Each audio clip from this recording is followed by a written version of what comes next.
Hey everybody, today I'm going to be trying out this Mountain House Oriental Style Chicken with rice and vegetables. Stick around for this week's food review. Hi, my name is Dan and welcome to DC Outdoors. If this is your first time here and you like outdoor adventure videos, gear reviews, and other outdoor related stuff, well please get started by clicking the like, subscribe, and bell notification buttons so you don't miss anything. Well, let's get on with this week's Snacksquad Sunday episode of DC Outdoors. All right, folks, so you can see that this is a 10 serving can of Mountain House. This one's Oriental Style Rice and Chicken with vegetables.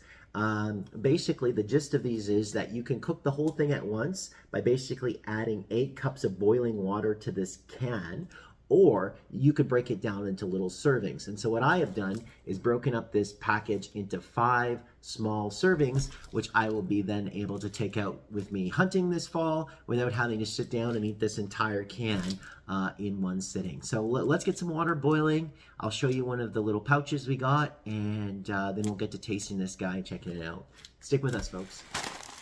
All right, so what I've done is I have broken down the portion into 2 serving portions. So this one's 460 calories, and then I vacuum sealed it. But the vacuum seal on this one did not seal properly, so I'm going to be trying out this one first. The important thing when you're breaking these up is you want to make sure that you get a little bit of everything. Otherwise, you'll find that all of the salt and the seasoning will go to the bottom, and you might only scoop up the vegetables or noodles. So I'll show you the nutritional information and a few shots that are on this can.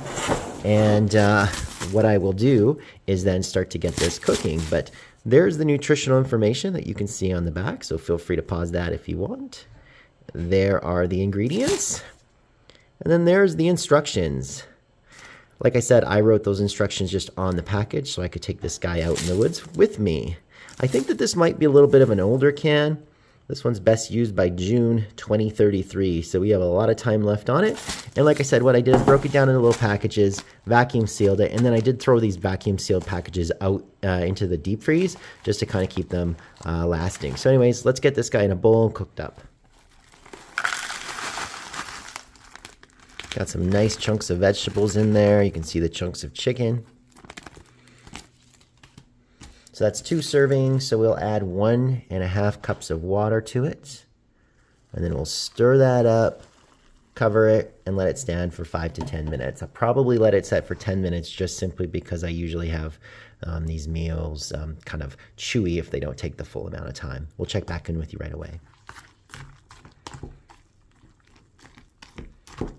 Smells good. Let's get it covered. All right, so I have had this thing cooking now for certainly the 10 minutes, probably a little bit longer. Definitely got some good heat to it.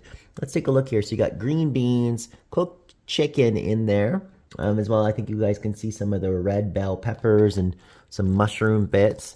So it definitely looks like there's a lot of little veggie content in there, which is nice. I worry a little bit about the chicken. Sometimes that stuff just doesn't cook through very well, but I like the look of it. So let's give that a try.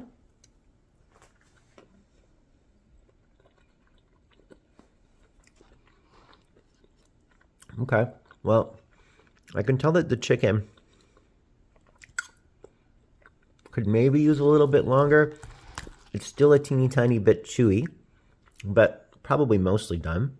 There's a green bean. Green beans are definitely done. The rice is certainly cooked through. I think I can see a mushroom here maybe. What's that? Almost looks like corn. I'm just looking at the label here to see if there's corn in it, but I don't know, can't tell. Maybe it's a mushroom. Or water chestnut maybe.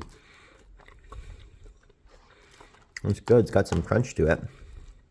The mushrooms look like they've broken down quite a little bit. Actually has a teeny tiny bit of heat. Again, not much, nothing major, but really good. Anyways, I'm going to chow down off camera and I'll check back with you for final thoughts. All right, so I just finished off here with the Mountain House Oriental Chicken Rice with vegetables. Overall, I guess my thoughts on this are as follows. Pretty good taste, pretty good flavor. You may save a little bit of money buying the mountain houses in these types of cans. I actually got this one, a family member picked it up at an auction actually. So this one, I think they got a pretty good deal on just because it was on an auction on clearance, but the length of time that these things last is forever. So these are probably a little bit more intended for like a prepper as opposed to somebody who's taking this stuff out in the woods. So for me, breaking it down into those little vacuum sealed pouches is the way to go, because then I can take them out into portions that make sense as opposed to having to eat 10 portions of it all at once. But as I mentioned, 10 portions, I guess, is only 2,300 calories, right? So each serving is 230 calories. You get 10 portions in a container. So 2,300 calories really isn't that much. So I guess you could absolutely hook this all up for a couple of heavy eaters, maybe eat this all in a hunting camp or a backpacking camp all in one season. But the can is really big and bulky, so obviously not very ideal for packing. I did like the flavor though. I thought it was really good. I think that for the most part, everything cooked down really well. And I like that there's a reasonable amount of vegetables in this as well, which is nice. The only thing, of course, with this stuff is that the chicken, like I said, the meats on these backpacking meals, they don't really rehydrate that well. So make sure that the water you're using is, of course, boiled and super hot, and definitely give it the time required, plus maybe a couple extra minutes, right? Just to make sure everything gets cooked through. Well, to be honest, even if I'm cooking it this way, I might even consider pouring it into the pan and letting that pan of water sort of simmer a little bit longer. I would almost rather have this overcooked and slightly mushy than have chicken that's not cooked all the way through. Just my 2 cents. But I think that kind of covers it up overall. I would definitely check out this meal again if you can find this menu. It was pretty good. And consider buying it in these cans if you want, right? Like I said, they're a good alternative, especially, like I said, if you don't mind breaking them down into smaller portions. But yeah, I think that pretty much wraps up this episode of Snacksquad Sunday, DC Outdoors. If you made it this far, I really appreciate it. But once again, though, if this was your first time here and you like outdoor adventure videos, gear reviews, and other outdoor-related stuff, well, please hit that subscribe, like, and bell notification button so you don't miss anything. Until next time, we'll see you outdoors.